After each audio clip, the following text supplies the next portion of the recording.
Good morning and welcome to the Morning Scoop for Monday, April 26th. This is your daily Buckeye fix. I'm Tom Orr. The Minnesota game is in 129 days, the game against Michigan in 215 days.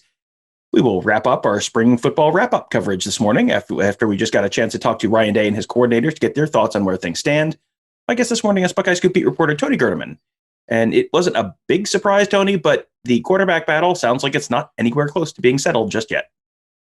Yeah, who knew, right? I mean, we just watched the spring game. We saw one guy stand out above one other, and so why wouldn't they go ahead and decide who the starter was? But no, just as everybody assumed and everybody thought, this thing is going to go much longer and probably maybe even longer than people have anticipated. As Ryan Day said on Friday, like he was asked, hey, like at what point during camp would you like to name a starter? He's basically saying like somebody has to stand out first and earn the job and move forward past other guys. And what they don't want to do is just name somebody by default, like, well, game is here now, and so somebody has to go out first. They want somebody to just move beyond, and this summer will be an opportunity for that to happen. But there was nothing definitive. That would have been the most shocking thing of all spring if Ryan Day had even put anybody. We should be happy he's acknowledging there are quarterbacks on the team. to ask for more than that, that would have been a shock. He did talk about the fact that he would ideally like to have someone in the kind of like early to mid fall camp. So, first, second week of fall camp, ideally you'd like to have a quarterback, but right, you don't know whether someone's actually going to have made it clear who the starter is going to be at that point. So they're not just going to name someone just to name someone. There was an interesting question also about how the offensive scheme would be different under the new quarterback, whoever that is this fall. Day had kind of an interesting, he's had different types of quarterbacks since he's been at Ohio State. And I thought he had kind of an interesting answer on that question. Yeah, they're basically asking you've lost Justin Fields, who was a downfield guy. That offense has worked well. Will that continue, or will we see more of what we saw with even Dwayne Haskins? A lot of the underneath stuff, or the jet sweeps to Paris Campbell. I mean, how many of his 90 catches were of the here, take it variety in 2018, even though Dwayne Haskins could throw the ball downfield, but JT Barrett was more of an underneath guy with some of the crossing routes. And so they were asking, what will we see this year? And Day said, we don't know yet. They haven't seen enough to know what each guy can do best in terms of, they just want to see more and more and more. And then you draw a conclusion from that. But right now they're all talented, obviously, as we've been talking about, but they just still need to see more in scrimmaging and things like that to better understand, okay, CJ Stroud likes to do this best, and then, Kyle McCord likes to do this best, Jack Miller does this best, and then whoever that starter is, you tailor the offense to what they do best. As he said, the plays are the plays, but, the plays that you focus on will be dependent on who's throwing the ball, who's catching it, but certainly who's throwing the ball. And they all showed various things on Saturday, but in terms of what the offense is going to look like, that's still to be determined. And there'll be plenty of familiarity. Like, it's going to look like the Ohio State offense. You just might look a little bit more like, I wouldn't say the 2017 offense, but you might see different things from different quarterbacks that you've come to know and love, or semi-love at Ohio State over the years. It just depends on what they're able to do, and that still has to be found out. And Kevin, we talked to Kevin Wilson as well, and he was very cagey about a lot of things that started from question number one, when he was asked about who would be the starters in the offensive line if the season started season started today, who's going to be the starters in the offensive line? He said, well, it'd be the five guys who ran out on the field first. And it was like, okay, it's going to be one of those types of interview sessions. Good, cool. But when he was asked about TreVeyon Henderson, he was pretty openly excited about what he could be as a player, and so was Ryan Day. Yeah, and it kind of took me back to Maurice Clarett in 2002. One of the reasons he was able to play was because he could handle the passing game and the pass blocking, the pass protection as a freshman. And that was one of the things that Kevin Wilson said about TreVeyon Henderson, who, yeah, we all know he can run the ball, and he looked good with the ball. But what takes freshmen more time is being able to protect the passer and also to catch balls out of the backfield. So this is a guy who obviously is an early down running back, but has shown as a true freshman already in spring that he can handle the third down stuff. He can be in on any down, and you don't lose anything because he's able to pass protect. He's able to go out and catch the ball, as we saw perfectly fine in the spring game where he had 5 odd catches as an outlet guy. And he can be more than just an outlet guy. You start throwing that guy some screens, and now he's running between tackles and out in space or wherever you put him. Like, he's just an all over guy that can be just used in many different ways. And as Ryan Day said, or Kevin Wilson said, they need at least 3 running backs that they can play. And if you've got 3 who can do everything, that's, you don't have to pigeonhole anybody, or this isn't just he's not a gimmick guy who comes in and he runs jet sweeps. This is TreVeyon Henderson, who has, I think as Ryan Day said, he's already earned the team's respect by the way he's been working and his approach. So it was, while there wasn't a lot of praise about players, Ryan Day even said, I don't like to talk about praise freshmen because they're sophomores and juniors and seniors who are playing well and deserve to be talked about as well. It's still okay to talk well about him because of how well he's played. On the other side of the ball, the big question for the Buckeyes this fall is the secondary. I think that's still a major concern for a lot of fans. And Day and Coombs, though, this is an optimistic time of year, and Kerry Coombs is one of the most naturally optimistic people I think I've ever spoken to in my life. But, they did both sound fairly optimistic on where they will be by the time the season starts. So what was the thinking there from them? Yeah, just you can almost hear the relief, see the relief in their faces and hear it in their voices when they talk about just how many more guys they have, how many more options they have in the secondary and at safety. And I wrote about the safeties on Friday, just recapping how the spring went. And they're basically, think about it, 3 deep at every position at safety right now. And that's not even including Marcus Hooker, who we did not get an update on. Kerry Coombs declined to comment on his situation, but they have more guys than they've had before, certainly than they had last year, and they're more experienced than they were a year ago. So they are more comfortable. They have more things they can do. And this is even with, Ronnie Hickman playing bullet rather than safety. So they've got 3 free safeties. They've got 3 cover safeties. They've got 3 bullets once Court Williams is back. So just the depth of options, I think, gives them a sense of relief, but also the fact that I think these guys played pretty well in the spring makes things better, because it doesn't matter if you've got 10 guys who can't play. I think they've got guys that they think they can play.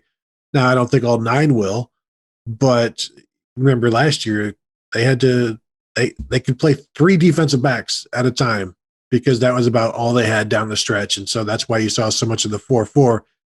This year, we could see a base of 5 defensive backs on the field. So I think that's a significant change, and you could see just the relief from both Day and Coombs. They were missing all spring both of their potential starting corners, Cameron Brown and Seven Banks, which is not ideal. But, if you want to spin that positively, that gave them a lot of opportunity to evaluate and see what they really have with the younger guys. Coombs said that Brian Watts had 500 reps this spring. Like, that sounds like a lot of reps to get on tape and be able to evaluate and really know what you have there. Coombs says what they have there is the tallest corner he has ever coached.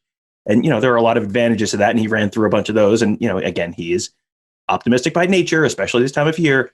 It sounds like he thinks Watts could be someone who is a real contributor for them this fall. Yeah. And a lot of times with those tall corners, they aren't necessarily quick enough to move the way you need. And he said that he definitely has that quickness, and he's long and strong, which helps him on the man-to-man coverage, playing on the line of just not letting the receivers get off the line. But also when they play zone, he's got length and long arms to be able to knock balls down and get in the way there. And so, I think he said 10 guys this spring in the secondary got 450 reps or more, and Ryan Watts got maybe more than anybody, over 500 reps. And it's something that he needed. It's something that everybody in that backfield needed. But to have somebody, a guy that maybe pushes 4-time this season, pushes Cam Brown or pushes Seven Banks, because as Coombs stated, they don't want guys getting 78 reps in a game if they can help it, because it's one thing if you're an offensive lineman dealing with a 320-pound defensive tackle, that can wear on you, but that guy's only going so far.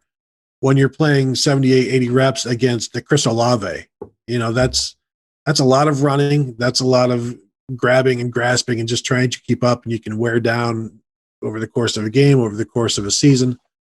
So the more options they have at corner, the better. And it certainly sounds like, based on what they saw this spring, that Ryan Watts is an option. And, will they get into a 3-man rotation? That's probably one of our topics for the summer and preseason. And I'm sure it's one of their goals for this season as well.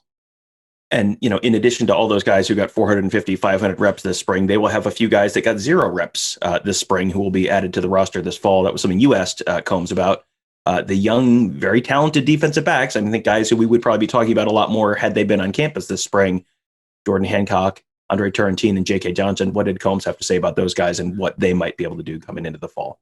Yeah, because we remember when Harry Miller was not enrolled yet as a true freshman, and they were doing all of the Zoom stuff and letting him watch practice and things like that. And that's what they've continued to do with freshmen who haven't enrolled, including Jordan Hancock, J.K. Johnson, Andre Turrentine, where they are, as much as possible, a part of everything. But as he said, they can't learn through Zoom entirely. That's something they had to do last year for the team.